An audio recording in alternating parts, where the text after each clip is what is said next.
Kottayam medical college അപകടത്തിൽ മരിച്ച തലയോലപ്പറമ്പ് സ്വദേശിനി ബിന്ദുവിന്റെ പ്രാഥമിക പോസ്റ്റ്മോർട്ടം റിപ്പോർട്ട് പുറത്ത്. തലക്കേറ്റ ഗുരുതര പരുക്കം, ആന്തരിക രക്തസ്രാവവും മരണകാരണം. ആന്തരിക അവയവങ്ങൾക്ക് ഗുരുതര ക്ഷതം സംഭവിച്ചതായും പോസ്റ്റ്മോർട്ടം റിപ്പോർട്ട്. മിഥുൻ അയ്യപ്പൻ ചേരുന്നു. മിഥുൻ, പോസ്റ്റ്മോർട്ടം റിപ്പോർട്ടിന്റെ ഉള്ളടക്കം എങ്ങനെയാണ്? പ്രാഥമിക പോസ്റ്റ്മോർട്ടം റിപ്പോർട്ടിലെ വിവരങ്ങളാണ് പുറത്തു വന്നിരിക്കുന്നത്.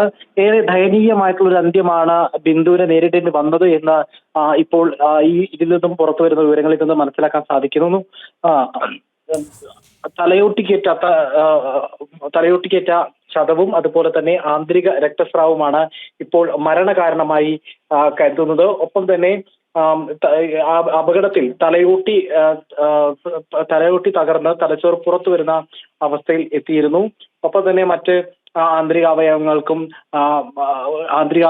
പരിക്ക് പറ്റിയതായി കാണുന്നുണ്ട്. വാരിയലുകൾ പൂർണ്ണമായും ഒടിഞ്ഞിരുന്നു. ഇതൊക്കെയാണ് പോസ്റ്റ്മോർട്ടം റിപ്പോർട്ടിൽ നിന്ന് നമുക്കിപ്പോൾ പ്രാഥമികമായി മനസ്സിലാക്കാൻ സാധിക്കുന്നത്. ഈ വലിയ കോൺക്രീറ്റുകളും അതുപോലെ തന്നെ ഇഷ്ടിക കഷ്ണങ്ങളും എല്ലാം ദേഹത്തേക്ക് വീണ് ഉണ്ടായ പരിക്കുകളാണ് ഇത് എന്ന് തന്നെ ഇപ്പോൾ കരുതുന്നുണ്ട്. ഏതായാലും എത്രത്തോളം സമയം ഈ കെട്ടിടം തകർന്നതിന് ശേഷവും ബിന്ദു അവിടെ ജീവന് വേണ്ടി യാചിച്ചു കഴിഞ്ഞിരുന്നു, അല്ലെങ്കിൽ എത്ര സമയം എടുത്തു ആ കുമാരത്തിനകത്ത് എന്നടക്കം വിശദമായിട്ടുള്ള റിപ്പോർട്ടിലെ അറിയാൻ കഴിയൂ.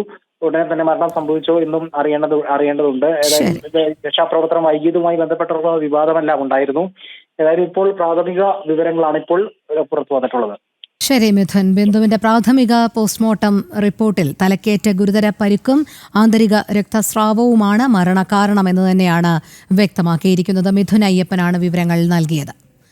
തീരാ നോവായി ബിന്ദു. കോട്ടയത്ത് മെഡിക്കൽ കോളേജ് കെട്ടിടം തകർന്നു മരിച്ച തലയോലപ്പറമ്പ് സ്വദേശിനി ബിന്ദുവിന്റെ മൃതദേഹം സംസ്കരിച്ചു.